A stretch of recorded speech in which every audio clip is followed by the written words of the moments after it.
Bayangkan sebuah pesawat turboprop yang dirancang sejak puluhan tahun lalu, tetapi sampai hari ini masih dipercaya oleh berbagai negara untuk menjalankan misi transportasi militer, patroli maritim, pengawasan wilayah, hingga operasi khusus. Pesawat itu adalah CN-235. Menariknya, perjalanan CN-235 bukan sekadar cerita tentang sebuah pesawat. Ini adalah cerita tentang bagaimana Indonesia mencoba naik kelas dari sekadar pengguna teknologi, menjadi negara yang mampu ikut merancang, memproduksi, mengembangkan, dan mengekspor pesawat ke pasar internasional. Dan CN-235 lahir dari kerjasama Indonesia dan Spanyol. Dari Bandung, pesawat ini kemudian terbang jauh melampaui kawasan Asia Tenggara. Namanya muncul di berbagai negara dan dalam berbagai konfigurasi misi. Lalu, apa yang sebenarnya membuat CN-235 mampu bertahan begitu lama? Dan apakah ia masih memiliki masa depan di tengah persaingan industri yang modern?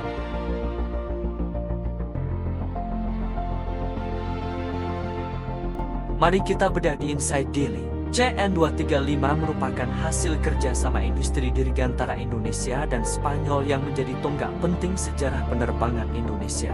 Bagi Indonesia, proyek ini memiliki arti yang jauh lebih besar daripada sekadar menghasilkan sebuah pesawat. CN-235 menjadi sarana pembelajaran teknologi yang sangat penting, dari proses pengembangan, manufaktur, integrasi sistem, hingga pemasaran internasional. Indonesia mendapatkan pengalaman berharga dalam membangun industri pesawat terbang. Dan disinilah letak nilai strategis CN-235. Sebuah negara tidak bisa tiba-tiba menjadi produsen pesawat hanya karena memiliki pabrik. Dibutuhkan puluhan tahun pengalaman, sumber daya manusia, kemampuan rekayasa, rantai pasok, sertifikasi, hingga kemampuan mempertahankan produk setelah pesawat dijual.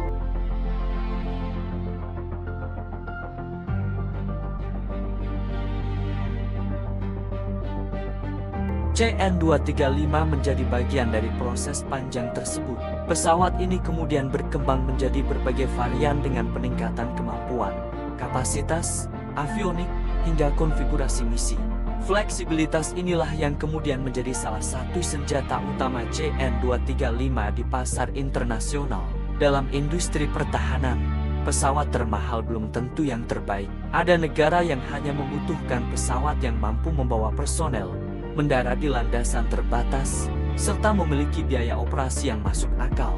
Dengan konfigurasi turboprop dan desain yang relatif sederhana, CN-235 menawarkan kombinasi antara fleksibilitas, efisiensi, dan kemampuan multimisi. Pesawat seperti ini sangat relevan bagi negara kepulauan, garis pantai panjang, kawasan terpencil, atau kebutuhan transportasi militer yang efisien.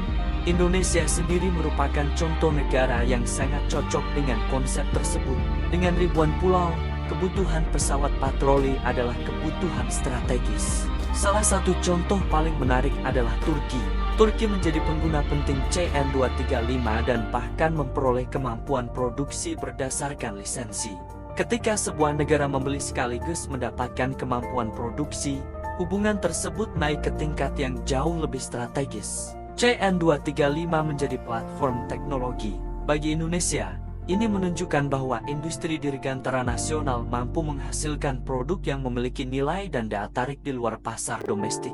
Ketika sebuah negara mengekspor pesawat, nilai ekonominya tidak hanya dari harga unit. Ada ekosistem besar seperti pelatihan pilot dan pemeliharaan jangka panjang.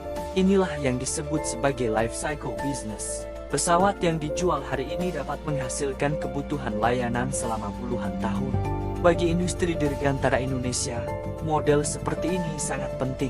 Keuntungan terbesar justru muncul dari kemampuan mempertahankan pesawat tetap beroperasi. CN-235 sebenarnya bisa dilihat sebagai instrumen diplomasi industri. Indonesia tidak hanya dikenal sebagai pembeli, tapi juga produsen teknologi pertahanan. Namun tantangan terbesar muncul ketika teknologi terus berkembang. Pasar menawarkan pesawat dengan avionik canggih dan sistem komunikasi digital modern. Apakah desain lama otomatis tidak relevan? Belum tentu. Sebuah pesawat lama bisa tetap relevan jika mendapatkan modernisasi sistem navigasi dan misi. CN-235 hanya perlu menjadi salah satu pesawat yang paling sesuai dengan kebutuhan penggunanya. Itulah alasan mengapa ia masih memiliki ruang di pasar. Masa depan paling menarik adalah maritime patrol aircraft.